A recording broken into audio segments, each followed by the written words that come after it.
ಎಲ್ಲ ಮಾಧ್ಯಮ ಮಿತ್ರರಿಗೆ ಸ್ವಾಗತವನ್ನು ಬಯಸ್ತಾ ಇವತ್ತು ಕೃಪಾ ಸಂಘಟನೆಯಿಂದ ಕಾರ್ಯಕಾರಿ ಮಂಡಳಿ ಏನಿತ್ತು ರಾಜ್ಯ ಕಾರ್ಯಕಾರಿ ಮಂಡಳಿ ಇವತ್ತು ಒಂದು ಸಭೆಯನ್ನು ನಾವು ಕರೆದಿದ್ವಿ. ಯಾಕೆಂದರೆ ಕಳೆದ 5 ವರ್ಷದಿಂದ ನಾವು ಸರ್ಕಾರದ ಗಮನ ಸೆಳೆಯುವಂಥದ್ದು ಮತ್ತು ಈ ಏನೆಲ್ಲ ಶಿಕ್ಷಣದಲ್ಲಿ ಸಮಸ್ಯೆಗಳು ಇದಾವೋ ಅವುಗಳ ವಿರುದ್ಧ ನಾವು ಹೋರಾಟ ಮಾಡ್ತಾನೆ ಬಂದ್ವಿ. ಸೊ ಕೆಲವು ಸಮಸ್ಯೆಗಳು ಬಗೆಹರಿತಾ ಬಂದಿದ್ದಾವೆ, ಬಟ್ ಇನ್ನೂ ಕೆಲವು ಸಮಸ್ಯೆಗಳು ಹಾಗೆ ಉಳಿದಿದ್ದಾವೆ. ಅದರ ಪರಿಣಾಮ ಭಾಳಷ್ಟು ಶಾಲೆಗಳು ಮುಚ್ಚುವಂಥ ಸ್ಥಿತಿಗೆ ಹೋಗಿದ್ದಾವೆ. ಸೊ ಈ ಹಂತದಲ್ಲಿ ಒಂದು SEP ಅನ್ನೋದನ್ನು ಕೂಡ ಒಂದು ರಚನೆ ಮಾಡಿ ಅದರ ವರದಿಯನ್ನು ಕೂಡ ಸರ್ಕಾರ ತಗೊಳ್ತು. ಅದರ ಬುಲೆಟ್ ಪಾಯಿಂಟ್ಸನ್ನು ಅಷ್ಟೇ ಬಿಟ್ಟಿದೆ, ಆದರೆ ಇನ್ನೂ ಅದರ ಕರಡು ಪ್ರತಿಯನ್ನು ಸಾರ್ವಜನಿಕ ಚರ್ಚೆಗೆ ಬಿಟ್ಟಿಲ್ಲ. ಸೊ ಅದೆಲ್ಲೋ ಒಂದು ಕಡೆ ನಮಗೆ ಅದು ಕನ್ಫ್ಯೂಷನ್ಸು ಜಾಸ್ತಿ ಆಗ್ತಾ ಇದೆ. ಸೊ ಈ ಗೊಂದಲ ನಿವಾರಣೆ ಆಗಬೇಕು ಅಂತ ಇದ್ದರೆ ಇವತ್ತು ನಾವು ಅದ್ರ ಬಗ್ಗೆ ಒಂದು ಚರ್ಚೆ ಮಾಡಿ ಒಂದು ನಿರ್ಣಯವನ್ನು ತಗೋಬೇಕಾಗಿತ್ತು. ಅದನ್ನು ಮಾಧ್ಯಮದ ಮುಂದೆ ನಾವು ಹೇಳಬೇಕಾಗಿತ್ತು. ಆಮೇಲೆ ನಮ್ಮ ಸಮಸ್ಯೆಗಳು ಏನೇನಿದ್ವು, ಅವು ಸಮಸ್ಯೆಗಳಲ್ಲಿ ಕೆಲವು ಬಗೆಹರಿದವು, ಇನ್ನು ಕೆಲವು ಸಮಸ್ಯೆಗಳು ಯಾವ ಮಟ್ಟದ ಪರಿಣಾಮವನ್ನು ಖಾಸಗಿ ಶಿಕ್ಷಣ ಸಂಸ್ಥೆಗಳಿಗೆ ಬೀರಿದವೆ ಅನ್ನೋದ್ರ ಬಗ್ಗೆಯೂ ಕೂಡ ನಾವು ಹೇಳಬೇಕಾಗಿತ್ತು. ಇದರಿಂದಗಡೆ ಎಷ್ಟು ಹರಾಸ್ಮೆಂಟು ಅಂದರೆ ಎಷ್ಟು ಶೋಷಣೆ ಖಾಸಗಿ ಶಾಲೆಗಳಿಗೆ ನಡೀತಾ ಇದೆ ಅಧಿಕಾರಿಗಳಿಂದ ಮತ್ತು ಆಡಳಿತದಲ್ಲಿರುವ ಸರ್ಕಾರದಿಂದ ಅನ್ನೋದನ್ನು ಕೂಡ ನಾವು ಸ್ಪಷ್ಟಪಡಿಸಬೇಕಾಗಿತ್ತು. ಸೊ ಆ ವಿಚಾರವಾಗಿ ನಾವು ಗಂಭೀರವಾಗಿ ಒಂದು ಚರ್ಚೆಯನ್ನು ಮಾಡಿಬಿಟ್ಟು ಕೆಲವು ನಿರ್ಣಯಗಳನ್ನು ತಗೊಂಡಿದ್ದೀವಿ. ಮೊದಲನೇದಾಗಿ SEPಯನ್ನು ನಾವು ರಚನೆ ಮಾಡಬೇಕು ಅಂತ ಒತ್ತಾಯ ಮಾಡಿದ್ರಲ್ಲಿ ನಾವು ಕೂಡ ಇದ್ವಿ ಈ ರಾಜ್ಯದಲ್ಲಿ. ಸೊ ಹೊಸ ಸರ್ಕಾರ ಬಂದಿತ್ತು. ಕರ್ನಾಟಕ ರಾಜ್ಯಕ್ಕೆ 75 ವರ್ಷದ ನಂತರ ಒಂದು ಶಿಕ್ಷಣ ನೀತಿನೇ ಇಲ್ದಂಗೆ ಒಂದೇ ಕೇಂದ್ರ ಆಧಾರಿತ ಶಿಕ್ಷಣ ನೀತಿ ಜಾರಿಗೊಳಿಸೋದು ಅಷ್ಟು ಸೂಕ್ತ ಅಲ್ಲ, ರಾಜ್ಯಾಧಾರಿತ ಶಿಕ್ಷಣ ನೀತಿ ಬೇಕು ಅಂತ ಹೇಳ್ಬಿಟ್ಟು ಒತ್ತಾಯ ಮಾಡಿದ್ವಿ. ಅದರಂತೆ ಇವರು ಶಿಕ್ಷಣದ ನೀತಿ ರೂಪಿಸಲಿಕ್ಕೆ SEPನ ರಚನೆ ಮಾಡಿದರು. SEP ರಚನೆ ಮಾಡಿದ ಮೇಲೆ ನಾವು ಕಾಯ್ತಾ ಇದ್ದೀವಿ. 2 ವರ್ಷದ ತನಕ ಟೈಮ್ ತಗೊಂಡು ಈಗ ಅದನ್ನು ಮಂಡಿಸಿದ್ದಾರೆ, ತಡವಾಗಿ ಅದನ್ನು ಮಂಡಿಸಿದ್ದಾರೆ. ಸೊ ಅದನ್ನು ನಾವು ಹೋಲ್ಸೆಲ್ಲಾಗೆ ಎಲ್ಲರೂ ಕೂಡ ನಮ್ಮ ಒಟ್ಟು ನಿರ್ಣಯ ಏನಿದೆ ಅಂತಂದರೆ SEPನ ಏನು ನೀವು ಸರ್ಕಾರಕ್ಕೆ ಮಂಡಿಸಿದಾರೋ ಅದನ್ನು ಸಾರ್ವಜನಿಕ ಚರ್ಚೆಗೆ ಈ ಕೂಡಲೇ ಬಿಡಬೇಕು ಅಂತೇಳಿ ನಾವು ಒತ್ತಾಯವನ್ನು ಮಾಡ್ತಾಯಿದ್ವಿ. ಯಾಕಂದರೆ ಅದರಲ್ಲಿ ಕೆಲವು ಗೊಂದಲಗಳಿದ್ದಾವೆ, ಕೆಲವು ನಮಗೆ ಅನುಕೂಲ ಆಗೋ ಥರ ಅಂದರೆ ಇಡೀ ಶಿಕ್ಷಣ ವ್ಯವಸ್ಥೆಗೆ ಅನುಕೂಲ ಆಗೋ ಅಂಥವು ಇದ್ದಾವೆ. ಸೊ ಇದು ಸಾರ್ವಜನಿಕ ಚರ್ಚೆ ಆದಾಗ ಅದರ ಒಟ್ಟು ಫಲಿತಾಂಶ ಏನು ಅಂತೇಳಿ ಸರ್ಕಾರಕ್ಕೂ ಗೊತ್ತಾಗುತ್ತೆ ಮತ್ತು ನಮ್ಮ ಶಿಕ್ಷಣ ಸಂಸ್ಥೆಗಳಿಗೂ ಗೊತ್ತಾಗುತ್ತೆ. ಸೊ ಅದರಲ್ಲಿ ಪ್ರಮುಖವಾಗಿ ನಾವು ಖಾಸಗಿ ಶಿಕ್ಷಣ ಸಂಸ್ಥೆಗಳನ್ನ ನಾವು ತಗೊಂಡು ನಾವು ನೋಡೋದಾದರೆ ಇವರೇನು RTEಯನ್ನು ಇದು LKGಯಿಂದ ಅಪ್ ಟು 12th ನಾವು ಜಾರಿಗೊಳಿಸ್ತೀವಿ ಅಂತ ಏನು ಹೇಳಿದಾರೋ, ಅಂದರೆ ಜಾರಿಗೊಳಿಸಬೇಕು ಅಂತ ಏನು ರೆಕಮೆಂಡೇಷನ್ಸನ್ನು ಮಾಡಿದಾರೋ ಅದನ್ನು ನಾವು ಸಂಪೂರ್ಣವಾಗಿ ಸ್ವಾಗತವನ್ನು ನೀಡ್ತೀವಿ. ಯಾಕಂತಂದರೆ 2019ರಲ್ಲಿ RTEಯನ್ನು ತೆಗೆದ್ರು ಇವರು ಕರ್ನಾಟಕ ರಾಜ್ಯದಿಂದ. RTE ಇತ್ತು, ಆದರೆ ಎಲ್ಲಿ ಅಂದರೆ ಅದನ್ನು ಒಂದು ರೂಲ್ ಫಾರ್ ಅಮೆಂಡ್ಮೆಂಟ್ ಅಂತ ಮಾಡಿಬಿಟ್ಟು ಕೆಲವೇ ಶಾಲೆಗಳಿಗೆ ಸಿಗೋ ಹಾಗೆ ಕೆಲವೇ ವಿದ್ಯಾರ್ಥಿಗಳಿಗೆ ಸಿಗೋ ಹಾಗೆ ಮಾಡಿದ್ರು. ಅಂದರೆ ಬಡವರ ಶಿಕ್ಷಣವನ್ನು ಅವರು ಕಸ್ಕೊಂಡ್ರು ಅನ್ನೋದನ್ನು ನಮ್ಮ ಅಭಿಪ್ರಾಯ ಆಗಿತ್ತು. ಸೊ ಅದನ್ನು 12ರವರೆಗೂ ಜಾರಿಗೊಳಿಸಿ ಅಂತ ಹೇಳಿದಾರಲ್ಲ, ಅದನ್ನು ನಾವು ಬಹಳ ತುಂಬ ಹೃದಯದಿಂದ ನಾವು ಸ್ವಾಗತ ಮಾಡ್ತೀವಿ ಮತ್ತು ಇದನ್ನು ಜಾರಿಗೊಳಿಸಬೇಕು ಅಂತೇಳಿ ಸಿದ್ದರಾಮಯ್ಯ ಅವರಿಗೆ ಒತ್ತಾಯ ಮಾಡ್ತೀವಿ. ಆಮೇಲೆ ಖಾಸಗಿ ಶಿಕ್ಷಣ ಸಂಸ್ಥೆಗಳು ತನ್ನದೇ ಆದಂಥ ಒಂದು ಡೈರೆಕ್ಟ್ರೇಟನ್ನು ಅಂದರೆ ಸರ್ಕಾರ ಒಂದು ಡೈರೆಕ್ಟ್ರೇಟನ್ನು ಮಾಡಬೇಕು ಬರೀ ಖಾಸಗಿ ಶಿಕ್ಷಣ ಸಂಸ್ಥೆಗಳಿಗೋಸ್ಕರ ಅನ್ನೋದು ಕಳೆದ 5 ವರ್ಷದಿಂದ ಒತ್ತಾಯ ಆಗಿತ್ತು. ಯಾಕೆ ಅಂತಂದರೆ ಸರ್ಕಾರದಲ್ಲಿರುವಂತಹ ಕೆಳಮಟ್ಟದಿಂದ ಕಮಿಷನರ್ ಲೆವೆಲ್ವರೆಗೂ ಇರುವಂಥ ಅಧಿಕಾರಿಗಳು ಅವರ ಗುರಿ ಏನಾಗಿತ್ತು ಅಂದರೆ ಖಾಸಗಿ ಶಿಕ್ಷಣ ಸಂಸ್ಥೆಗಳನ್ನು ಶೋಷಣೆ ಮಾಡೋದೇ ಆಗಿತ್ತು. ಸೊ ಅಲ್ಲಿ BEO ಇಂದ ಹಿಡಿದು DDPI ಇಂದ ಹಿಡಿದು ಮತ್ತು JDಯಿಂದ ಹಿಡಿದು ಮತ್ತು ಕಮಿಷನರ್ ಆಫೀಸ್ವರೆಗೂ ಯಾರೆಲ್ಲ ಡೈರೆಕ್ಟರ್ಸ್ ಇದ್ದಾರೋ ಎಲ್ಲರೂ ಕೂಡ ಖಾಸಗಿ ಶಾಲೆಯನ್ನು ಗುರಿಯಾಗಿಸಿ ಒಂದಲ್ಲ ಒಂದು ನಿಯಮಗಳನ್ನು ಖಾಸಗಿ ಶಾಲೆಗಳು ಭರಿಸಲಾಗದಂಥ ನಿಯಮಗಳನ್ನು ರೂಪಿಸೋದ್ರ ಮೂಲಕ ನಮ್ಮನ್ನು ಶೋಷಣೆಗೊಳಪಡಿಸ್ತಾ ಇದ್ದರು. ಸೊ ಹಾಗಾಗಿ ಆ ವಿಚಾರದಲ್ಲಿ ಅವರು ಸಪರೇಟ್ ಡೈರೆಕ್ಟರೇಟನ್ನು ಮಾಡಿರೋದನ್ನು ನಾವು ಖಂಡಿತ ಸ್ವಾಗತ ಮಾಡ್ತೀವಿ ಮತ್ತು ನಾವೆಲ್ಲರೂ ಕೂಡ ಅದು ಒಂದು ಒಳ್ಳೆಯ ಬೆಳವಣಿಗೆ, ಅದು ಆಗಬೇಕು ಅಂತೇಳಿ ಕೂಡ ನಾವು ಒತ್ತಾಯ ಮಾಡ್ತೀವಿ. ಸೊ ಇದು ಎರಡನೇ ಬಹುಮುಖ್ಯವಾದಂತಹ ವಿಷಯ. ಆಮೇಲೆ DSCRT ಅಂತ ಇತ್ತಲ್ಲ, ಅಲ್ಲಿಂದ ಪಠ್ಯಪುಸ್ತಕಗಳು ಏನು ಬರ್ತಾಯಿದ್ವು ಅವು ಭಾಳ ಕಳಪೆ ಗುಣಮಟ್ಟದ ಪಠ್ಯಪುಸ್ತಕಗಳಾಗಿದ್ವು ಮತ್ತು ಪ್ರತಿ ಬಾರಿ ಅದು ಬದಲಾವಣೆ ಭಾಳ ದೊಡ್ಡ ಚರ್ಚೆಯನ್ನು ಹುಟ್ಟಾಕಿ ಇಡೀ ರಾಜ್ಯದಲ್ಲಿ ಭಾಳ ಗೊಂದಲವನ್ನು ಸೃಷ್ಟಿ ಮಾಡ್ತಾಯಿತ್ತು. ಸೊ ಅದನ್ನು ಒಂದು ಪರ್ಮನೆಂಟ್ ಅದನ್ನು ಸ್ಟೇಟ್ ಎಜುಕೇಷನಲ್ ರಿಸರ್ಚ್ ಕಮಿಟಿ ಅಂತ ಮಾಡ್ತಾಯಿದ್ದೀವಿ ಅಂತ ಹೇಳಿರೋದು ಅದು ಸ್ವಾಗತಾರ್ಹ. ಬಟ್ ಅದು ಯಾವ ಲೆವೆಲ್ಗೆ ಮತ್ತು ಅವರ ಯಾವ ಕಂಡೀಷನ್ಸ್ ಮೇಲೆ ಅದನ್ನು ಮಾಡ್ತಾರೆ ಅನ್ನೋದನ್ನು ಕೂಡ ನಾವು ಅದನ್ನು ಪರಾಮರ್ಶೆ ಮಾಡಬೇಕಾಗುತ್ತೆ. ಅದಕ್ಕೆ ಕರಡು ಪ್ರತಿ ಬಂದರೆ ಅದ್ರ ಬಗ್ಗೆ ನಾವು ನಮ್ಮ ನಿರ್ಣಯವನ್ನು ಹೇಳ್ತೀವಿ. ಮೇಲ್ನೋಟಕ್ಕೆ ಅದನ್ನು ಸ್ವಾಗತ ಮಾಡ್ತೀವಿ, ಬಟ್ ಅಲ್ಲೂ ಕೂಡ ಪಠ್ಯಪುಸ್ತಕ ಸಮಿತಿ ಅಂತ ಏನಿದೆಯೋ ಅದನ್ನು ಸಂಪೂರ್ಣವಾಗಿ ತೆಗಿಬೇಕು ಅದನ್ನು.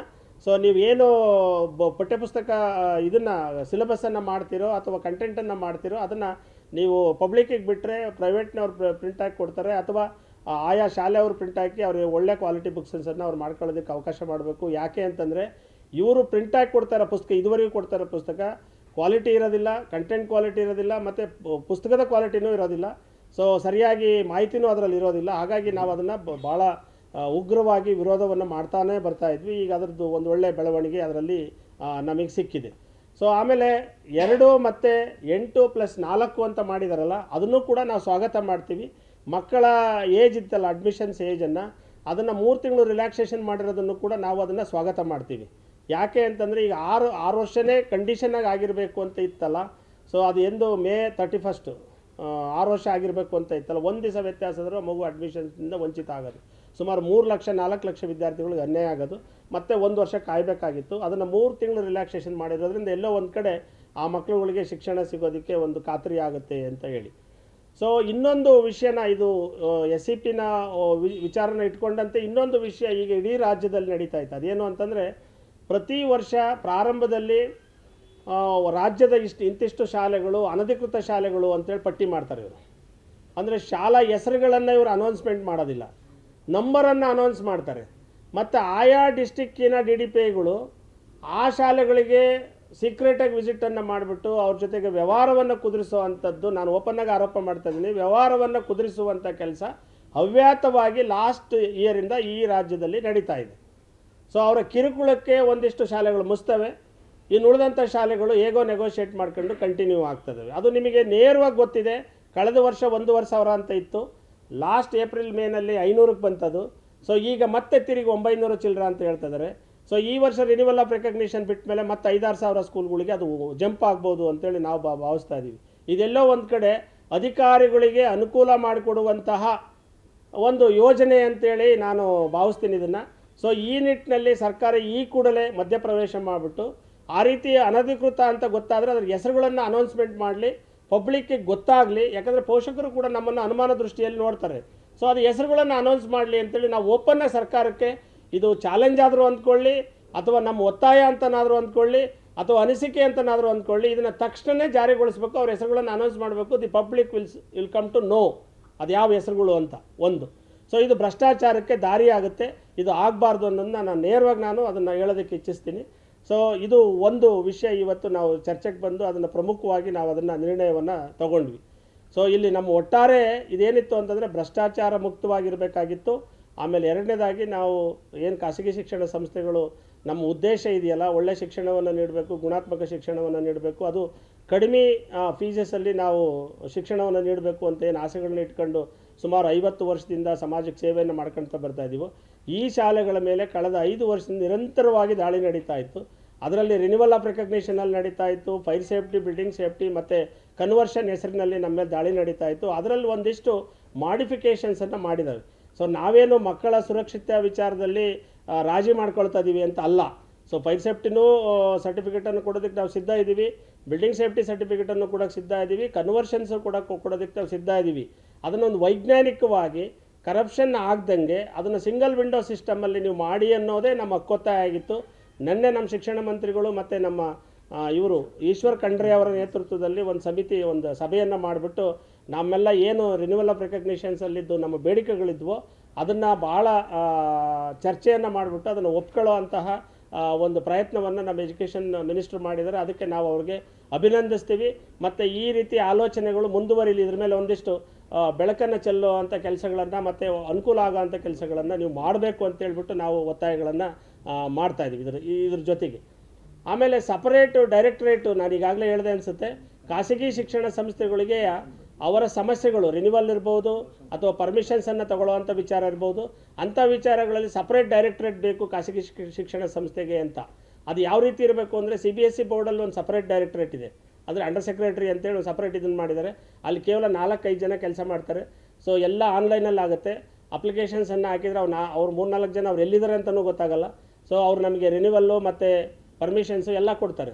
ಬಟ್ ಇಲ್ಲಿಂಗಲ್ಲ, ಅಪ್ಲಿಕೇಶನ್ ಆದಮೇಲೆ BEO ಇಂದ ಎಲ್ಲ ಟೇಬಲ್ಗಳ್ನು ಕ್ರಾಸ್ ಆಗಿ DDPIಗೆ ಬರಬೇಕಾಗುತ್ತೆ.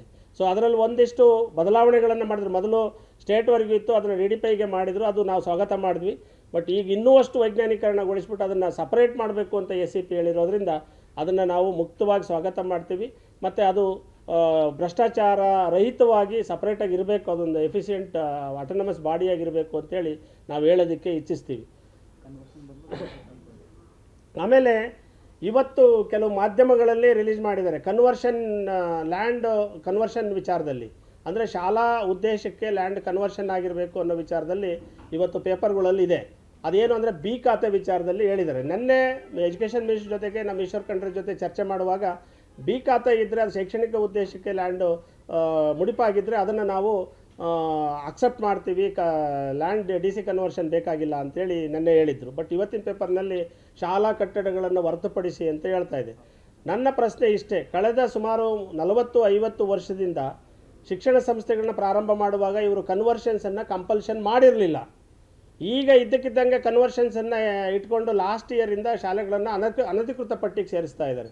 ಸೊ ನೀವು ಅದಕ್ಕೊಂದು ವೈಜ್ಞಾನಿಕ ಅಥವಾ ಒಂದು ಕಾನೂನಾತ್ಮಕವಾದಂಥ ನಿಯಮವನ್ನು ಯಾಕೆ ರೂಪಿಸಲಿಲ್ಲ ಅನ್ನೋದು ನೆನ್ನೆ ನಮ್ಮ ಪ್ರಶ್ನೆ ಆಗಿತ್ತು.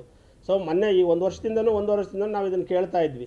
ಸೊ ನೆನ್ನೆ ಅವ್ರು ನಮಗೊಂದು ಆಶ್ವಾಸನೆ ಕೊಟ್ಟಿದ್ರು. ಈಗ ನಮ್ಮ ಒತ್ತಾಯ ಏನಿದೆ ಅಂತಂದರೆ, ನಾವು ಶಾಲೆಗಾಗಿಯೇ ಆ ಸ್ಥಳ ಬಳಸ್ತಾ ಇರೋದ್ರಿಂದ, ಅದು ಶಾಲೆಗಾಗಿ ಅಂತಲೇ ನಾವು ಖಾತೆಗಳನ್ನು ಎ ಖಾತೆ, ಕೆಲವು ಸಾರಿ ಬಿ ಖಾತೆಯನ್ನು ನಾವು ಮಾಡಿಸಿರೋದ್ರಿಂದ ಅವುಗಳಿಗೆ ನೀವು ಇದನ್ನು ಶಾಲೆಗಳನ್ನು ನಡೆಸೋದಕ್ಕೆ ಮತ್ತು ರಿನ್ಯೂವಲನ್ನು ತಗೊಳ್ಳೋದಕ್ಕೆ ಮತ್ತು ಹೊಸ ಪರ್ಮಿಷನನ್ನು ತಗೊಳ್ಳೋದಕ್ಕೆ ನೀವು ಅವಕಾಶವನ್ನು ನೀಡಬೇಕು ಅಂತೇಳಿ ನಾನು ಸರ್ಕಾರಕ್ಕೆ ಈ ಮೂಲಕ ಒತ್ತಾಯ ಮಾಡ್ತೀವಿ. ಆಮೇಲೆ ಇನ್ನೊಂದು ಬಹುಮುಖ್ಯವಾದ ವಿಷಯ ಏನಂತಂದರೆ, ಈಗ ಅಳಿದುಳಿದ RTE ಹಣವನ್ನು ಕಳೆದ 4 ವರ್ಷದಿಂದ ಇವರು ಹಣವನ್ನು ಕೊಟ್ಟಿಲ್ಲ. ಸೊ ಯಾಕೆ, ಏನು ಪ್ರಾಬ್ಲಮ್ ಆಗಿದೆ? ಸರ್ಕಾರದಲ್ಲಿ ಹಣ ಇಲ್ಲ ಅಂತನಾ? ಈಗ ಮಕ್ಕಳುಗಳನ್ನು ನಾವು ಓದಿಸಿದ್ವಿ 4-5 ವರ್ಷದಿಂದವ. ಸೊ ಬಾಕಿ ಇದೆ ಆ ಹಣವನ್ನು ನೀವು ಹಾಗೇ ಇಟ್ಕೊಂಡು ಕೂತ್ಕೊಂಡ್ರೆ ಅದರಿಂದ ನೀವೇನನ್ನು ಸಾಧಿಸೋಕ್ಕಾಗುತ್ತೆ? ಸೊ ದಯಮಾಡಿ RTE ಮಕ್ಕಳಿಗೆ, ಬಡ ಮಕ್ಕಳಿಗೆ ಶಿಕ್ಷಣವನ್ನು ಖಾಸಗಿ ಶಾಲೆಗಳು ನೀಡಿದ್ದಾವೆ. ಸೊ ಅಂಥ ಶಾಲೆಗಳಿಗೆ ನೀವು RTE ಹಣವನ್ನು ಈ ಕೂಡಲೇ ಬಿಡುಗಡೆ ಮಾಡಬೇಕು ಅಂತೇಳಿ ನಾವು ಸರ್ಕಾರಕ್ಕೆ ಒತ್ತಾಯ ಮಾಡ್ತಾ, ಈ ಎಲ್ಲ ಸಮಸ್ಯೆಗಳ ಕುರಿತು ಈಗಾಗಲೇ ನಾವು ಮುಖ್ಯಮಂತ್ರಿಗಳಿಗೆ ನಾವು ವಿನಂತಿ ಮಾಡ್ಕೊಂಡಿದ್ದೀವಿ. ಸೊ ಈ ತಕ್ಷಣವೇ ಈ ಸಮಸ್ಯೆಗಳನ್ನು ಬಗೆಹರಿಸಬೇಕು. ಒಂದು ವೇಳೆ ಬಗೆಹರಿಸ್ತಿದ್ರೆ ನೀವು ಇದು ಕಲ್ಯಾಣ ಕರ್ನಾಟಕ ಏನು ಸ್ವತಂತ್ರ ದಿನಾಚರಣೆ ಅಂತ ಹೇಳ್ಬಿಟ್ಟು ಸೆಪ್ಟೆಂಬರ್ 17ನೇ ತಾರೀಕು ಗುಲ್ಬರ್ಗದಲ್ಲಿ ಒಂದು ಸಭೆಯನ್ನು ಇಟ್ಕೊಂಡಿದ್ದೀರೋ, ಆ ಸಭೆ ಒಳಗೆ ಈ ಸಮಸ್ಯೆಯನ್ನು ಬಗೆಹರಿಸ್ತೀವಿ ಅಂತ ನಿನ್ನೆ ಶಿಕ್ಷಣ ಸಚಿವರು ವಾಗ್ದಾನವನ್ನು ನೀಡಿದ್ದಾರೆ, ಅದು ಈಶ್ವರ್ ಖಂಡ್ರೆ ಸಮ್ಮುಖದಲ್ಲಿ. ಸೊ ಒಂದು ವೇಳೆ ಆಗದಿದ್ದರೆ ನಾವಲ್ಲಿ ಹೋರಾಟವನ್ನು ಮಾಡ್ತೀವಿ. ಆದರೆ ಎಲ್ಲ ಸಮಸ್ಯೆಗಳನ್ನು ಬಗೆಹರಿಸಿದರೆ ಖಂಡಿತವಾಗೂ ನಾವೇ ಅಲ್ಲಿ ನಿಂತ್ಕೊಂಡು ಅವ್ರನ್ನ ಸ್ವಾಗತ ನೀಡ್ತೀವಿ ಮತ್ತು ಅವ್ರನ್ನ ಅಭಿನಂದಿಸ್ತೀವಿ ಅಂತ ಹೇಳ್ಬಿಟ್ಟು ಮಾಧ್ಯಮದ ಮುಂದೆ ಹೇಳೋದಕ್ಕೆ ಇವತ್ತು ನಮ್ಮ ಕೃಪಾ ಸಂಘಟನೆ ಎಲ್ಲ ಸಮಿತಿಯ ಸದಸ್ಯರು ಒಕ್ಕೊರಲಿನಿಂದ ನಿರ್ಣಯವನ್ನು ತಗೊಂಡಿದ್ದಾರೆ ಅಂತ ಹೇಳೋದಕ್ಕೆ ಇಚ್ಛಿಸ್ತೀನಿ. ಈಗ ಇಲ್ಲಿ 2 ಪ್ರಶ್ನೆಗಳು ನಮ್ಮ ಮುಂದೆ ಬಂದಿದ್ವು. ಇವತ್ತು ಕೂಡ ಸಭೆಯಲ್ಲಿ ನಾವು ಚರ್ಚೆ ಮಾಡುವಾಗ SCPನಲ್ಲಿ ಶುಲ್ಕ ನಿಯಂತ್ರಣ ಸಮಿತಿ ಮಾಡ್ತೀವಿ ಅಂತೇಳಿ. ಶುಲ್ಕ ನಿಯಂತ್ರಣ ಸಮಿತಿ ನಾವು ಆ್ಯಕ್ಚುಲಿ ನಮ್ಮ ಇದರಲ್ಲಿ ನಾವು ಸರ್ಕಾರಕ್ಕೆ ಒತ್ತಾಯ ಮಾಡಿದ್ದೇನು ಅಂತಂದರೆ, ಸುಪ್ರೀಂ ಕೋರ್ಟು ಒಂದು ತೀರ್ಮಾನವನ್ನು ಕೊಟ್ಟಿದೆ. ಅದು 11 ಜಡ್ಜ್ ಬೆಂಚ್, ಅದು ಅಪೆಕ್ಸ್ ಬ್ಯಾಂಕಿಂದು. ಅದರಲ್ಲಿ ಏನು ಹೇಳಿದೆ ಅಂತಂದರೆ, ಶುಲ್ಕ ನಿಯಂತ್ರಣ ಅನ್ನೋದಕ್ಕಿಂತ ಶುಲ್ಕ ನಿರ್ಧರಿಸುವ ಸಮಿತಿ ಅಂತ, ಅಂದರೆ ಇದು ಫೀಸ್ ಡಿಟರ್ಮಿನೇಷನ್ ಕಮಿಟಿಯನ್ನು ಮಾಡಿ ಅಂತೇಳಿ ನಾವು ಒತ್ತಾಯವನ್ನು ಮಾಡಿದ್ವಿ. ಈವನ್ ಸುಪ್ರೀಂ ಕೋರ್ಟ್ ಆರ್ಡರ್ ಕೂಡ ಅದೇ ರೀತಿ ಇರೋದು. ಸೊ ಅದಕ್ಕೆ ಒಬ್ಬರು ಹೈಕೋರ್ಟಿನ ರಿಟೈರ್ಡ್ ಜಡ್ಜ್ನ ಸಮಿತಿಯ ಅಧ್ಯಕ್ಷನ ಮಾಡಿಬಿಟ್ಟು ರಾಜ್ಯ ಸರ್ಕಾರದಲ್ಲಿ, ಸೊ ನೀವು ಅವ್ರ ಮೂಲಕ ನಾವು ಅವರ ಒಂದು ಸಮಿತಿ ಏನಿರುತ್ತೆ ಆ ಸಮಿತಿಗೆ ನಾವು ಪೋಷಕರು ಮತ್ತು ಶಾಲಾಡಳಿತ ಮಂಡಳಿ ಒಂದು ಶುಲ್ಕವನ್ನು ನಿರ್ಧಾರ ಮಾಡುತ್ತೆ. ಡಿಸೆಂಬರ್ ಒಳಗೆ ನಾವು ಅವ್ರಿಗೆ ಇದನ್ನು ರಿಪೋರ್ಟನ್ನು ಸಬ್ಮಿಟ್ ಮಾಡಿ ಅವರಿಂದ ನಾವು ಅದು ಅವರ ಒಂದು ಅಪ್ರೂವಲಿಂದ ನಾವು ಆ ಫೀಸಸನ್ನು ಇಸ್ಕೋಬಹುದು ಅನ್ನೋದು ಅದರ ನಿರ್ಣಯ, ಸುಪ್ರೀಂ ಕೋರ್ಟ್ ನಿರ್ಣಯ. ನಮ್ಮ ಎಲ್ಲ ಬಜೆಟ್ ಶಾಲೆಗಳು, ನಮ್ಮ ಕೃಪಾ ಸಂಘಟನೆ ಒಕ್ಕೊರಲಿನಿಂದ ಅದನ್ನು ನಾವು ಒತ್ತಾಯ ಮಾಡಿದ್ವಿ ಸರ್ಕಾರಕ್ಕೆ. ಯಾಕೆ ಅಂದರೆ ಇಡೀ ದೇಶದಲ್ಲಿ ಎಲ್ಲ ರಾಜ್ಯಗಳಲ್ಲೂ ಕೂಡ ಇದು ಫೀಸ್ ಡಿಟರ್ಮಿನೇಷನ್ ಕಮಿಟಿ ಇದೆ. ಅಲ್ಲಿ ಇರೋದಕ್ಕೆ ಬೇರೆ ರಾಜ್ಯಗಳ ಶಾಲೆಗಳು ಕರ್ನಾಟಕ ವಲಸೆ ಬರ್ತಾ ಇರೋದು. ಸೊ ಹಾಗಾಗಿ ಕರ್ನಾಟಕದಲ್ಲಿ ಹೊರಗಡೆಯಿಂದ ಬಂದಿರೋ ವಲಸೆ ಶಾಲೆಗಳ ಪಾರುಪತ್ಯ ಜಾಸ್ತಿ ಆಗಿದೆ. ಸೊ ಅವುಗಳನ್ನು ನಿಯಂತ್ರಿಸೋದಕ್ಕೆ ನೀವು ಫೀಸ್ ಡಿಟರ್ಮಿನೇಷನ್ ಕಮಿಟಿ ಅಂತ ಮಾಡಿದರೆ ಸುಮಾರು ಈಗೇನು ಆ ಶಾಲೆಗಳಲ್ಲಿ ಸುಮಾರು 20 ಲಕ್ಷ ಗಟ್ಟಲೆ ಮಕ್ಕಳುಗಳು ಏನು ಓದ್ತಾ ಇದ್ದಾರೋ ಆ ಮಕ್ಕಳ ಎಲ್ಲ ಪೋಷಕರಿಗೂ ಕೂಡ ಅನುಕೂಲ ಆಗುತ್ತೆ. ಮತ್ತು ನಮ್ಮ ಶಾಲೆಗಳಿಗೂ ಕೂಡ ಇಲ್ಲೇನು ಸ್ಥಳೀಯವಾಗಿರ್ತವೋ ಈ ಶಾಲೆಗಳಿಗೂ ಕೂಡ ಅನುಕೂಲ ಆಗುತ್ತೆ. ಯಾಕೆ ಅಂದರೆ ಅವ್ರು ಮಾಡೋ ತಪ್ಪುಗಳನ್ನು ನಮ್ಮ ಮೇಲೆ ತೋರಿಸ್ತಾರೆ ಜನ ಅಥವಾ ವ್ಯವಸ್ಥೆ. ಸೊ ಅವರು ಲಕ್ಷಾಂತರ ಗಟ್ಟಲೆ ಫೀಸನ್ನು ತೊಗೊಳ್ತಾರೆ, 2 ಲಕ್ಷ, 3 ಲಕ್ಷ, 5 ಲಕ್ಷ, 10 ಲಕ್ಷ ಫೀಸನ್ನು ತೊಗೊಳ್ತಾರೆ. ಸೊ ಅವ್ರು ತಗೊಳ್ಳೋದನ್ನು ನಮ್ಮ ಮೇಲೆ ಹಾಕ್ಬಿಟ್ಟು ನಾವು ತಗೊಳ್ಳೋ 10,000, 20,000, 30,000, 50, ಹೆಚ್ಚು ಅಂದರೆ 50,000 ತನಕ ನಾವು ಫೀಸ್ ತಗೊತೀವಿ. ಅದಕ್ಕಿಂತ ಜಾಸ್ತಿ ತೊಗೊಳ್ಳಲ್ಲ ನಾವು.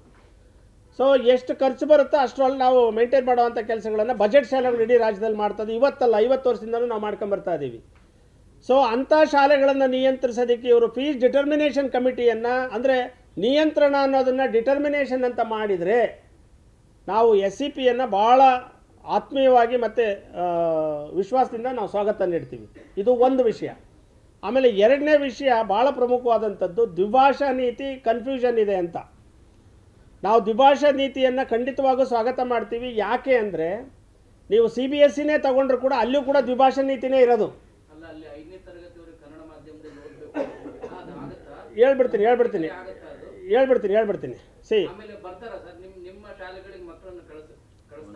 ಸರ್. ಈಗ ಒಂದು ನೀತಿ ಅಂತ ಪ್ರಾರಂಭ ಆದರೆ ಎಲ್ಲರೂ ಕೂಡ ಸಾರ್ವಜನಿಕವಾಗಿ ಅದನ್ನು ಒಪ್ಕೊಳ್ಳೋದಾದರೆ ಅದು ಜನವಿರೋಧಿ ಆಗಲ್ಲ. ಸೊ ಎಲ್ಲರೂ ಒಪ್ಕೊಳ್ಳೋದಾದರೆ ಜನವಿರೋಧಿ ಆಗಲ್ಲ. ಈಗ ಇಲ್ಲಿ ಎರಡು ಬರ್ತವೆ, ಒಂದು ಮಾಧ್ಯಮ ಮತ್ತು ಒಂದು ಲ್ಯಾಂಗ್ವೇಜ್ ಅಂತ ಬಂದಾಗ, ಇಲ್ಲಿ ದ್ವಿಭಾಷಾ ಅಂತ ಬಂದಾಗ ಕನ್ನಡವನ್ನು ಕಡ್ಡಾಯವಾಗಿ ಕಲಿಬೇಕು ಅಂತ ಹೇಳೋದನ್ನು ನಾವು ಕರ್ನಾಟಕದ ಮಣ್ಣಿನಲ್ಲಿ ಹುಟ್ಟಿರೋರು ಮತ್ತು ನಾವು ಇಲ್ಲಿ ಶಾಲೆಯನ್ನು ಮಾಡಿರೋರು ನಾವು ಅದನ್ನು ಸ್ವಾಗತ ನೀಡ್ತೀವಿ. ಸೊ ಕನ್ನಡವನ್ನು ಕಡ್ಡಾಯವಾಗಿ ಮಕ್ಕಳು 1ನೇ ಕ್ಲಾಸಿಂದ ಓದೋಂಥ ಎಲ್ಲ ವಿದ್ಯಾರ್ಥಿಗಳು ಅಪ್ ಟು 10th ಕಲೀಲೇಬೇಕು. ಅದನ್ನು ಭಾಷೆಯಾಗಿ ತಗೋಬೇಕು ಮತ್ತು ಎಕ್ಸಾಮ್ಸನ್ನು ತಗೋಬೇಕು ಅಂತ. ಬೇರೆ ಕಡೆಯಿಂದ ಬಂದಂಥ ವಿದ್ಯಾರ್ಥಿಗಳು ಯಾವ್ದಾದ್ರು ಮಿಡ್ಲಲ್ಲಿ ಬಂದಿದ್ದರೆ ಅವ್ರ ಮಾತೃಭಾಷೆ, ಅವ್ರ ತೆಲುಗು ತಮಿಳು ಏನಾರು ಆಗಿದ್ದರೆ ಅದನ್ನು ಒಂದು ಭಾಷೆಯಾಗಿ ತಗೊಂಡು ಕನ್ನಡವನ್ನು ಕಲಿಕಾ ಭಾಷೆಯಾಗಿ ತಗೋಬೇಕು ಅನ್ನೋದು ಇದೆಯಲ್ಲ, ಅದನ್ನು ಕೂಡ ನಾವು ಸ್ವಾಗತ ಮಾಡ್ತೀವಿ. ತ್ರಿಭಾಷೆ ಆಗಲ್ಲ, ಒಂದು ಕಲಿಕಾ ಭಾಷೆ ಆಗುತ್ತೆ, ಇನ್ನೆರಡು ಎಕ್ಸಾಮ್ ಭಾಷೆ ಆಗ್ತವೆ. ಅಂದರೆ ಎಕ್ಸಾಮಿಗೆ ನಾವು ಬರೀಲೇಬೇಕಾಗುತ್ತೆ, ಕಡ್ಡಾಯ ಆಗುತ್ತೆ. ಸೊ ಹಾಗಾಗಿ ಈ ಥರ ರೆಕಮೆಂಡೇಷನ್ಸನ್ನು ನಾವು ಖಂಡಿತವಾಗಿ ಒಪ್ತೀವಿ ಸರ್. ಈಗ ನಮ್ಮ ಸಂಘಟನೆದು ಅಷ್ಟೇ ನಾನು ಮಾತಾಡ್ತೀನಿ. ನಮ್ಮ ಸಂಘಟನೆ ಕಡಿಮೆ ಇಲ್ಲ, ಇಡೀ ರಾಜ್ಯದ ಎಲ್ಲ ತಾಲೂಕು ಎಲ್ಲ ಡಿಸ್ಟಿಕ್ಕಲ್ಲೂ ಇದೆ. ಬೇರೆ ಸಂಘಟನೆಗಳು ಇರಬಹುದು, ಅವ್ರು ಹೇಳಿರ್ಬೋದು, ಅವ್ರು ಯಾವ ಉದ್ದೇಶಕ್ಕೆ ಹೇಳಿದ್ದಾರೆ ಅನ್ನೋದು ನಮ್ಮ ವಿಚಾರ ಅಲ್ಲ. ಬಟ್ ನಾವು ಈ ಮಣ್ಣಿನ ಮಕ್ಕಳು, ಈ ಮಣ್ಣಿನಲ್ಲಿರುವಂಥವ್ರು, ಇಲ್ಲಿ ಶಿಕ್ಷಣವನ್ನು ನೀಡುವಂಥವ್ರು ಮತ್ತು ಬಡ ಜನಕ್ಕೆ ಮತ್ತು ಈ ರಾಜ್ಯದ ಬಡ ವಿದ್ಯಾರ್ಥಿಗಳಿಗೆ ಶಿಕ್ಷಣವನ್ನು ನೀಡುವಂಥವ್ರು, ನಾವು ದ್ವಿಭಾಷಾ ಸೂತ್ರವನ್ನು ಮುಕ್ತ ಕಂಠದಿಂದ ಸ್ವಾಗತ ಮಾಡ್ತೀವಿ. ಅಂಥದ್ದನ್ನು ಬೆಳವಣಿಗೆ ಆದರೆ ನಾವೇ ಮೊದಲು ನಿಂತ್ಕೊಳ್ತೀವಿ ಅದರ ಸಪೋರ್ಟ್ಗೆ. ಈಗ ಪೇರೆಂಟ್ಸ್ ಎಲ್ಲ ಬೇರೆ ಲ್ಯಾಂಗ್ವೇಜ್ ಮಾತೃಭಾಷೆ ಇರುವಂಥವ್ರು ಅವರೆಲ್ಲ ನಿಮ್ಮ ಶಾಲೆ ಬೇಡ, ನಮಗೆ ನೀವು ಕನ್ನಡದಲ್ಲೇ ನೀವು ಟೀಚ್ ಮಾಡೋದಾದ್ರೆ ಅಂತೇಳಿ TC ತೊಗೊಂಡು ಹೋದರೆ ಅಲ್ಲ, ನಿರ್ಣಯ ನೋಡಿ ಯಾರ ಮೇಲೂ ಕೂಡ ನಾವು ಒತ್ತಡವನ್ನು ಹಾಕೋಕ್ಕಾಗೋದಿಲ್ಲ. ಯಾವ ಪೋಷಕರಿಗೂ ನಮ್ಮ ಸ್ಕೂಲ್ಗೆ ಕಳಿಸ್ಬೇಕು ಅಂತ ನಾವು ಹೇಳೋಕ್ಕಾಗೋದಿಲ್ಲ. ಅವ್ರು ಇಷ್ಟಪಟ್ಟರೆ ನಾವು ಶಿಕ್ಷಣವನ್ನು ನೀಡೋಕ್ಕಾಗತ್ತೆ. ಈ ದೇಶದಲ್ಲಿ ಪ್ರಜಾಪ್ರಭುತ್ವ ವ್ಯವಸ್ಥೆ ಇರೋದು. ಸೊ ಅವರ ಇಷ್ಟ ಅದು. ಈಗ ನಮ್ಮ ನೀತಿ ಈ ಥರ ಇರುತ್ತೆ, ನಮ್ಮಲ್ಲಿ ಈ ಥರ ಇರುತ್ತೆ. ಅದಕ್ಕೆ ನೀವು ಒಪ್ಪಿ ಬರೋದಾದರೆ ಬರ್ಬೋದು, ಇಲ್ಲ ಅಂದರೆ ಅವ್ರು TC ಅಂತ ತಗೊಳ್ತಾರೆ. ಅದ್ರ ಬಗ್ಗೆ ನಮ್ಮ ಅಬ್ಜೆಕ್ಷನ್ಸ್ ಇಲ್ಲ. ಸೊ ನಾವು ಒಂದು ನೀತಿ ಅಂತ ಈ ರಾಜ್ಯದಲ್ಲಿ ಪ್ರಾರಂಭ ಆದಾಗ ಆ ನಿಯಮಕ್ಕೆ ನಾವು ಬದ್ಧರಾಗೋದಕ್ಕೆ ನಾವು ಸಶಕ್ತರಾಗಿದ್ದೀವಿ, ರೆಡಿ ಇದ್ದೀವಿ. ನಾವು ದ್ವಿಭಾಷಾ ನೀತಿಯನ್ನು ನಾವು ಒಪ್ಕೊಳ್ತೀವಿ. ಇಲ್ಲ, ಒಂದು ಭಾಷೆ ಏನು ಮಾತೃಭಾಷೆ ಇರುತ್ತಲ್ಲ ಇಷ್ಟೇ. ಸಪೋಸ್ ನಾನೀಗ ಒಂದು 3ನೇ ಕ್ಲಾಸ್ಗೆ ಅಥವಾ 4ನೇ ಕ್ಲಾಸ್ಗೆ ನಾನು ಯಾವುದೋ ಹಿಂದಿಯಿಂದ ಬಂದಿರ್ತೀನಿ, ನಾನು ಯಾವುದೋ ಅಲ್ಲ ನಮ್ಮದೇ ಹಿಂದಿಯಿಂದ ಬಂದಿರ್ತೀನಿ, ನಾನು ಹಿಂದಿ ಭಾಷೆಯಿಂದ. ಸೊ ನನ್ನ ಮಾಧ್ಯಮ ಮತ್ತು ಲ್ಯಾಂಗ್ವೇಜು ಹಿಂದಿ ಆಗಿರುತ್ತೆ. ಓಕೆ, ಇಲ್ಲಿ ಬಂದಾಗ ಇಲ್ಲಿ ನಾನು ಹಿಂದಿಯನ್ನು ಮಾತೃಭಾಷೆಯಾಗಿ ತಗೋಬೋದು, ಅಂದರೆ ಎಕ್ಸಾಮ್ ಲ್ಯಾಂಗ್ವೇಜ್ ಆಗಿ ತಗೋಬೋದು. ಕನ್ನಡವನ್ನು ಕಲಿಕಾ ಭಾಷೆಯಾಗಿ ತಗೋಬೋದು. ಅದನ್ನು ರೆಕಮೆಂಡ್ ಮಾಡಿದ್ದಾರೆ ಅದರಲ್ಲಿ. ಇಲ್ಲ, ಅದನ್ನು ನಾವು ಅವ್ರ ಹತ್ರನೇ ಚರ್ಚೆ ಮಾಡಿದ್ವಿ. ನೋಡಿ SCPನವ್ರು ಏನು ಒಂದು ನಿಮಿಷ ಸರ್ ಕ್ಲಾರಿಫೈ ಮಾಡಿಬಿಡ್ತೀನಿ. ನಾವು ಅವ್ರ ಜೊತೆಯಲ್ಲೇ ಸಂಭಾಷಣೆ ಮಾಡಿದ್ವಿ. ಈ ಕರಡು ಪ್ರತಿ ಬಂದರೆ ಸತ್ಯ ನಿಮಗೆ ಗೊತ್ತಾಗುತ್ತೆ. ಅವ್ರ ಜೊತೆನೇ ಚರ್ಚೆ ಮಾಡುವಾಗ ನಾವು ಬೇರೆ ಲ್ಯಾಂಗ್ವೇಜಿಂದ, ಬೇರೆ ಮಾತೃಭಾಷೆಯಿಂದ ಈ ರಾಜ್ಯಕ್ಕೆ ವಲಸೆ ಬಂದಾಗ, ಈ ರಾಜ್ಯದಲ್ಲಿ ನಾವು 3ನೇ ಕ್ಲಾಸಲ್ಲೋ 4ನೇ ಕ್ಲಾಸಲ್ಲೋ ನಾವು ಸೇರ್ಕೊಳ್ತೀವಿ ಅಂದಾಗ ಅವ್ರ ಭಾಷೆ ಬೇಕಾಗುತ್ತೆ. ಯಾಕಂದರೆ ಕನ್ನಡವನ್ನು ಕಲ್ತಿರಲ್ಲ. ಕನ್ನಡವನ್ನು ಕಲಿಕಾ ಭಾಷೆಯಾಗಿ ತಗೋಬೋದು, ಅದಕ್ಕೆ ಎಕ್ಸಾಮ್ ಇರಲ್ಲ, ತಗೋಬೇಕು, ಎಕ್ಸಾಮ್ ಇರಲ್ಲ. ಆದರೆ ಅವರ ಭಾಷೆಯನ್ನು, ಅವ್ರ ಮಾತೃಭಾಷೆಯನ್ನು ಬಿಟ್ಕೊಡೋಕ್ಕಾಗೋದಿಲ್ಲ. ಯಾಕಂದರೆ ಆರ್ಟಿಕಲ್ಲೇ ನಮಗೆ ಫಂಡಮೆಂಟಲ್ ರೈಟ್ಸಲ್ಲಿ ಹೇಳುತ್ತೆ ನಮ್ಮ ಭಾಷೆಯನ್ನು ನಾವು ಕಲಿಬೇಕು ಅಂತ, ಎಕ್ಸಾಮ್ ಫೇಸ್ ಮಾಡಬೇಕು ಅಂತ. ಸೊ ಅದಕ್ಕೆ ಅಲೋ ಮಾಡಿ ಇಂಗ್ಲೀಷನ್ನು ಮತ್ತೊಂದು ಭಾಷೆಯಾಗಿ ತಗೊಂಡು ಎಕ್ಸಾಮ್ ಓದ್ಬೋದು ಅನ್ನೋದು ಹೇಳಿದ್ದೀವಿ ಅಂತಂದು ಹೇಳಿದರು. ಅದು ಬಿಟ್ಟರೆ ಬೇರೆ ಅದರಲ್ಲಿ ಏನಾದ್ರು ವ್ಯತ್ಯಾಸ ಇದ್ದರೆ ಖಂಡಿತ ಕರಡು ಪ್ರತಿನ ಅದು ವಿರೋಧ ಮಾಡ್ತೀವಿ ನಾವು. ಬೋಧನಾ ಮಾಧ್ಯಮ ನಮ್ಮ ಶಾಲೆಗಳಿಗೆಲ್ಲವೂ ಕೂಡ ಅವರು ಇಂಗ್ಲೀಷ್ ಮಾಧ್ಯಮ ಅಂತ ಭಾಳಷ್ಟು ಶಾಲೆಗಳಿಗೆ ಕೊಟ್ಟಿದ್ದಾರೆ. ಕನ್ನಡ ಮಾಧ್ಯಮ ಶಾಲೆಗಳು ಅಂತ ಕೊಟ್ಟಿದ್ದಾರೆ. ಕನ್ನಡ ಮಾಧ್ಯಮ ಶಾಲೆಗಳು ಕನ್ನಡವನ್ನೇ ಕಲಿಸ್ತವೆ. ಇಂಗ್ಲೀಷ್ ಮಾಧ್ಯಮ ಶಾಲೆಗಳನ್ನು ವಿರೋಧ ಮಾಡಿ, ಇಲ್ಲಪ್ಪ ನೀವು 5ನೇ ಕ್ಲಾಸ್ ತನಕ ಎಲ್ಲ ಸಬ್ಜೆಕ್ಟ್ಗಳನ್ನು ನೀವು ಇಂಗ್ಲೀಷೇ ಕಲಿಸ್ಬೇಕು ಅಂದರೆ ಸರ್ಕಾರ ಎಷ್ಟು get back hour all permissions ತಗೊಂಡು ಹೊಸ ಪರ್ಮಿಷನ್ಸನ್ನು ಕೊಡಬೇಕಾಗುತ್ತೆ. ಇದು ಕರಡು ಪ್ರತಿ ಬಂದ ಮೇಲೆ ಇದ್ರ ಚರ್ಚೆಗೆ ಬರುತ್ತೆ.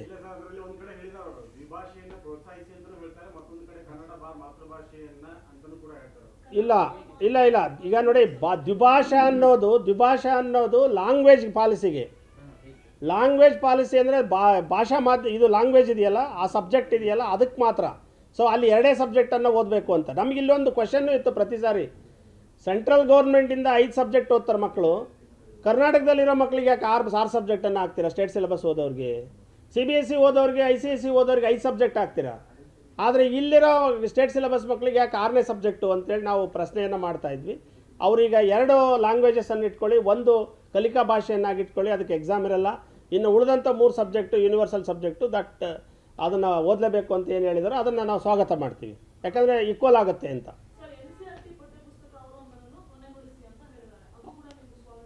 ಹೌದು, ಈಗ ನಾವು ಅದನ್ನು ಸ್ವಾಗತ ಅಂದರೆ NCERT ಪಠ್ಯಕ್ರಮವನ್ನು ನಾವು ವಿರೋಧ ಮಾಡಿದ್ದೀವಿ.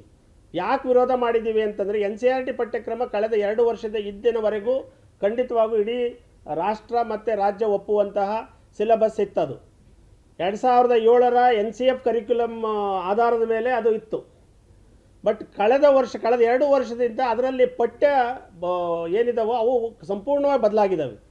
ಈಗ ನೀವು ಉದಾಹರಣೆ ಸೈನ್ಸನ್ನು ತಗೊಂಡ್ರೆ, ನಾನು ಓಪನ್ನಾಗಿ ಹೇಳ್ಬಿಡ್ತೀನಿ, ಸೈನ್ಸನ್ನು ತಗೊಳ್ಳೋದಾದ್ರೆ 6ನೇ ಕ್ಲಾಸಲ್ಲಿ ನಾವು ವಿಜ್ಞಾನನ ತಗೊಂಡಾಗ ಅಲ್ಲಿ ಗಣೇಶನ ತಲೆಯನ್ನು ಆರ್ಗನ್ ಟ್ರಾನ್ಸ್ಪ್ಲಾಂಟೇಷನ್ಸನ್ನು ಹಾಕಿದ್ದಾರೆ.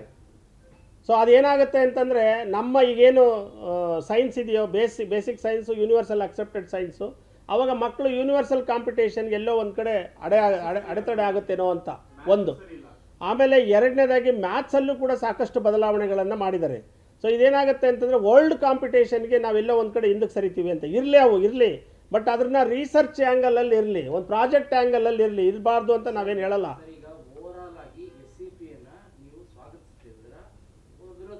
ಓವರಾಲ್ ಆಗಿ SCPನ ರಚನೆ ಮಾಡೋದಕ್ಕೆ ಒತ್ತಾಯ ಮಾಡಿದ್ದು ನಮ್ಮ ಸಂಘಟನೆನೇ. ಭಾಳ ಉಗ್ರವಾಗಿ ನಾವು ಅದನ್ನು ತಗೊಂಡಿದ್ವಿ, ಪ್ರತಿ ಮೀಟಿಂಗಲ್ಲೂ ಕೇಳ್ತಾ ಇದ್ವಿ.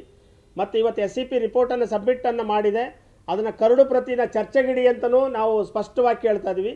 ಕರಡು ಪ್ರತಿ ಚರ್ಚೆ ಆದಾಗ ಅದರ ಫಲಶ್ರುತಿ ಇದೆಯಲ್ಲ, ಅದರ ಫಲಶ್ರುತಿಯ ಆಧಾರದ ಮೇಲೆ ಅದನ್ನು ನಾವು ಸ್ವಾಗತವನ್ನು ಮಾಡ್ತೀವಿ. ಈಗಲೂ ಕೂಡ ಅದೇನು ಈಗ ಮುನ್ನೋಟ ಏನು ಕೊಟ್ಟಿದ್ದಾರಲ್ಲ, ಅದರ ಆಧಾರದ ಮೇಲೆ ನಾವು ಅದನ್ನು ಸ್ವಾಗತ ಮಾಡ್ತಾ ಇದ್ದೀವಿ. ಅದರಲ್ಲಿ ಒಂದು 2-3 ವಿಷಯಗಳು ಕನ್ಫ್ಯೂಷನ್ ಇದ್ದಾವೆ. ಒಂದನೇದಾಗಿ ಫೀಸ್ ರೆಗ್ಯುಲೇಷನ್ ಕಮಿಟಿ ಒಂದು ನಮ್ಮಲ್ಲಿ ಗೊಂದಲದಲ್ಲಿರೋ ಅಂಥದ್ದು. ಒಂದು ನಿಮಿಷ ಸರ್, ಅಲ್ಲ ಹೇಳ್ಬಿಡ್ತೀನಿ. ಈಗ ಶುಲ್ಕ ನಿಯಂತ್ರಣ ಸಮಿತಿ ಅಂತ ಇದೆಯಲ್ಲ, ಅದು ಒಂದು ಮಾತ್ರ ನೀವು ನಿಯಂತ್ರಣ ತೆಗೆದು ಡಿಟರ್ಮಿನೇಷನ್ ಮಾಡಿ ಅನ್ನೋದು ನಮ್ಮದು.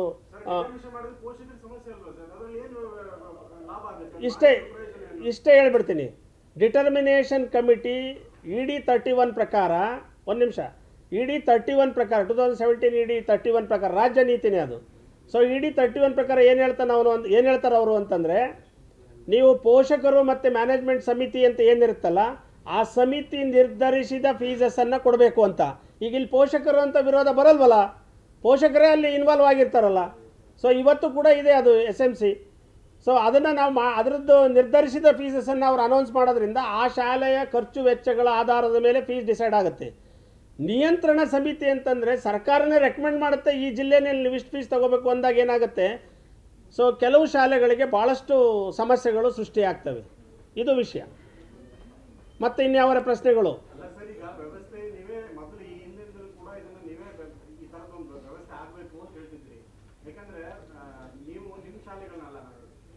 ದೊಡ್ಡ ಶಾಲೆಗಳ ಈ ನಿಯಂತ್ರಣ ವ್ಯವಸ್ಥೆ ಇಲ್ಲದೆ ಇರೋದಕ್ಕೆ ಪ್ರತಿ ವರ್ಷ 10-15% ಮಾಡ್ತಾರೆ. ಈ ನಿಯಂತ್ರಣ ವ್ಯವಸ್ಥೆ ತಂದ್ರೆ ಅದಕ್ಕೊಂದು ಕಟ್ಟಪಾತ್ರ ಮಾಡ್ಬೋದಲ್ಲ ಅಂತ. ಖಂಡಿತವಾಗೂ ಡಿಟರ್ಮಿನೇಷನ್ ಕಮಿಟಿ ತಂದ್ರೂ ಕೂಡ ನೀವು ನಿಯಂತ್ರಿಸಬಹುದು. ಆಂಧ್ರದಲ್ಲಿ ಉದಾಹರಣೆ ಹೇಳ್ಬಿಡ್ತೀನಿ ನಾನು. ಆಂಧ್ರದಲ್ಲಿ ಡಿಟರ್ಮಿನೇಷನ್ ಕಮಿಟಿ ಅಂತ ತಂದಿದ್ದಾರೆ. ಡಿಟರ್ಮಿನೇಷನ್ ಕಮಿಟಿ ಫೀಸಸ್, ಹೈಯೆಸ್ಟ್ ಫೀಸಸ್ ಎಷ್ಟಿದೆ ಅಂತ ಅಲ್ಲಿ ಅನೌನ್ಸ್ ಆಗಿದೆ, 35,000 40,000 ರೂಪಾಯಿ. ನಾವು ಅವಾಗೇನಾಗ್ತವೆ, ದೊಡ್ಡ ಶಾಲೆಗಳೆಲ್ಲ ಐದರ್ ಕ್ಲೋಸ್ ಆಗಬೇಕು, ಇಲ್ಲ ಬೇರೆ ಕಡೆ ಶಿಫ್ಟ್ ಆಗಬೇಕು. ಇಲ್ಲೇನಾಯ್ತು, ಈಗ ಕರ್ನಾಟಕದಲ್ಲಿ ಆಂಧ್ರದ ಬಹುತೇಕ ಶಾಲೆಗಳು ಕರ್ನಾಟಕ ಬಂದ್ವು ಈಗ. ಯಾಕಂದರೆ ಇಲ್ಲಿ ನಿಯಂತ್ರಣ ಅಥವಾ ಡಿಟರ್ಮಿನೇಷನ್ ಸಮಿತಿನೇ ಇಲ್ಲ, ಲೂಟಿ ನಡೀತಾ ಇದೆ ಅಂತಲೇ ನಾನು ಸ್ಪಷ್ಟವಾಗಿ ಹೇಳಬೇಕಾಗುತ್ತೆ. ಸೊ ಅಂಥ ಶಾಲೆಗಳನ್ನಾದರೂ ನಿಯಂತ್ರಿಸೋದಕ್ಕೆ ಮಹಾರಾಷ್ಟ್ರದ ಶಾಲೆಗಳು, ಆಂಧ್ರ ಶಾಲೆಗಳು, ತಮಿಳುನಾಡು ಶಾಲೆಗಳು ಯಥೇಚ್ಛವಾಗಿ ರಾಜ್ಯದ ತುಂಬ ಇದ್ದಾವೆ ಅವು. ಸೊ ಅವುಗಳನ್ನು ನಿಯಂತ್ರಿಸೋಕ್ಕಾದ್ರೂ ಕೂಡ ಇದು ಡಿಟರ್ಮಿನೇಷನ್ ಕಮಿಟಿ ಮಾಡಬೇಕು ಅನ್ನೋದು ನಮ್ಮ ಹಕ್ಕೊತ್ತಾಯ ಆಯಿತು. ಅದು ನಿಯಂತ್ರಣ ಸಮಿತಿ ಅಂತ ಅವ್ರು ಮಾಡಿದ್ದಾರೆ, ಅದನ್ನೊಂದು ನಾವು ವಿರೋಧ ಮಾಡಿದ್ವಿ ಅಷ್ಟು.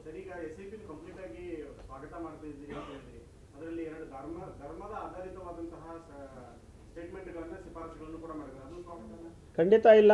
ನೋಡಿ, ಅದರಲ್ಲಿರೋ ಅಂಥ ಲೋಪಗಳನ್ನು ತಿದ್ದುಪಡಿ ಆಗಬೇಕು ಅಂತನ್ನೋದು ನಮ್ಮ ಒಕ್ಕೊತ್ತಾಯ ಇದೆ. ಅದರಲ್ಲಿ ಎರಡು ಮೇಜರ್ ವಿಷಯ ಧರ್ಮದ ಆಧಾರಿತ ಒಂದು ವಿಚಾರ ಇದೆ, ಆಮೇಲೆ ಎರಡನೇದು ನಿಯಂತ್ರಣ ಸಮಿತಿ ಅಂತ ಇದೆ. ಇವೆರಡನ್ನು ನಾವು ಖಂಡಿತವಾಗೂ ಅದನ್ನು ತೆಗಿಬೇಕು, ಇಲ್ಲ ಅಂತಂದರೆ ಅದಕ್ಕೆ ಮಾಡಿಫಿಕೇಷನ್ಸನ್ನು ಮಾಡಬೇಕು ಅಂತೇಳಿ ಖಂಡಿತ. ಈಗ ಅದಕ್ಕೆ ರಿವ್ಯೂ ಕಮಿಟಿ ಅಂತ ಮಾಡ್ತಾ ಇದ್ದಾರಲ್ಲ,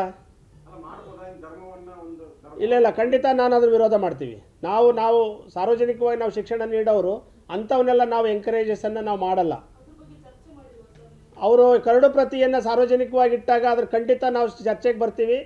ಮತ್ತು ಆ ಸಮಿತಿಯನ್ನು ರಚನೆ ಮಾಡುವಾಗ ನಮ್ಮನ್ನು ಕೂಡ ಸ್ಟೇಕ್ ಹೋಲ್ಡರ್ಸನ್ನು ಅದಕ್ಕೆ ಇನ್ವಾಲ್ವ್ ಮಾಡ್ಕೋಬೇಕು ಅಂತ ಹೇಳ್ಬಿಟ್ಟು ಈಗ ಸರ್ಕಾರಕ್ಕೆ ನಾವು ಒತ್ತಾಯ ಮಾಡ್ತಾ ಇದ್ದೀವಿ.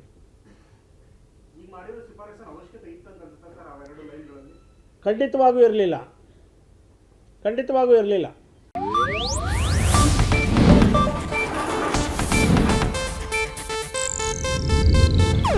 ಇದು ಏಷ್ಯಾನೆಟ್ ನ್ಯೂಸ್ ನೆಟ್ವರ್ಕ್ ಪ್ರಸ್ತುತಿ.